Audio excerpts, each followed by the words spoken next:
Nahuhumaling ba sa iba ang iyong partner? Sobra bang babaero o sobrang bang lalakiro ang iyong partner? Gusto nyo ba na matigil ito at kayo na lamang ang priority niya?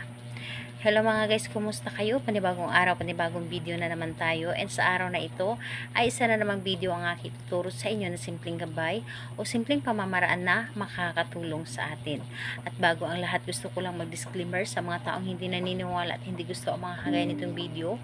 Please skip this video and maghanap kayo ng videos na gustong gusto nyo dahil ang video na ito ay para lamang ito sa mga taong naniniwala and gusto mag-try.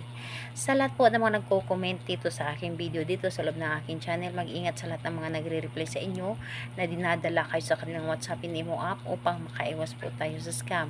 Ngayon po ituturo ko sa inyo paano nga ba natin mapapatigil ang pagkahumaling sa iba ng inyong partner. Yung tipong hindi makontento sa inyo at maghahanap pa rin ng iba. So, dito po isa ito sa mga solusyon paano siya matigil dito. So, ang kailangan natin dito is maghanda ka ng isang cup o isang cup na kape or di kaya tea. And kailangan din natin dito ng dahon ng laurel at panulat. So sa panulat naman pwedeng red or itim na panulat. Yun po ang ating dapat na gamitin. And maganda din tayo ng lighter o di kaya posporo. So yun ang ating dapat na ihanda. And kailangan na alam mo sa iyong sarili na gustong gusto mo itong gawin, buo ang inyong loob, tiwala at paniniwala sa paggawa nito at hindi ka nagdududa dapat dito. So ngayon kapag ready ka na, pwede mo na itong umpisahan. So ang gagawin mo lamang dito, napakadali lamang. Dito sa isang halimbawa ito ay may laman ng kape. Dapat kape lamang or tea. Dito sa iyong cup na naglalaman ng kape or tea ay lagyan mo itong dahon ng laurel.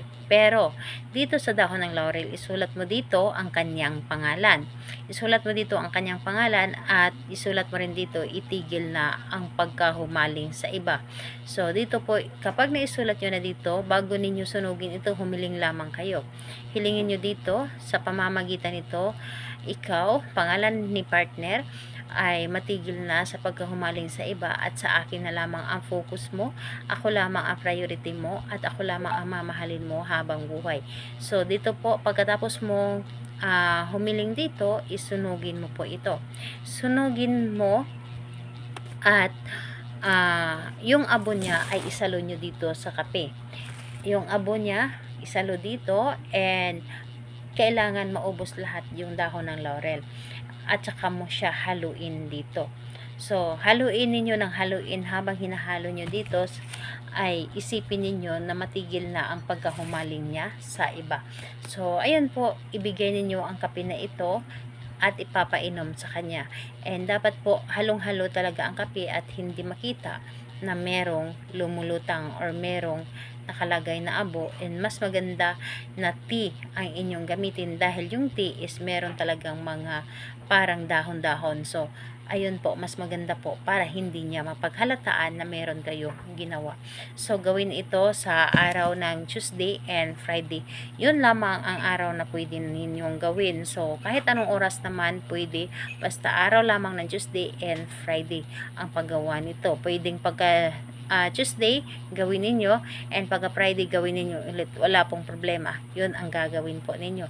And think positive, ito ay gagana at matigil na ang pagkahumaling ng inyong partner sa iba. So ayan po, salamat po sa inyo. Bye bye everyone, God bless us all.